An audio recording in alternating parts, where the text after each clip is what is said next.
Hello viewers, இன்றைக்கி ribbon pakoda எப்படி பண்ணுறதுன்னு பார்க்கலாம்.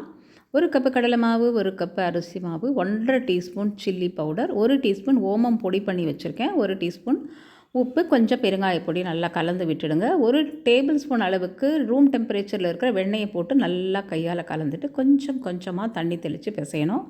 நல்லா முறுக்கு மாவு பதத்துக்கு நல்லா சாஃப்டாக பிசைஞ்சு வச்சுக்கோங்க.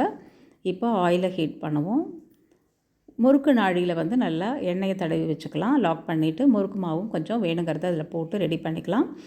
ஆயில் மீடியம் ஹீட்டில் இருக்கும் பொழுது நீங்கள் இந்த ரிப்பன் பக்கோடா பண்ணுங்கள். ரொம்ப சூடு இருக்கக்கூடாது, கரிஞ்சு போயிடும்.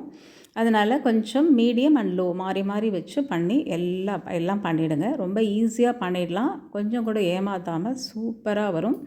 கண்டிப்பாக தீபாவளிக்கு ட்ரை பண்ணி பாருங்கள். பிடிச்சிருந்ததுனால லைக் பண்ணுங்கள். நம்ம பேஜை ஃபாலோ பண்ண மறந்துடாதீங்க. அனைவருக்கும் தீபாவளி நல்வாழ்த்துக்கள். Stay healthy viewers. Thanks for வாட்சிங்.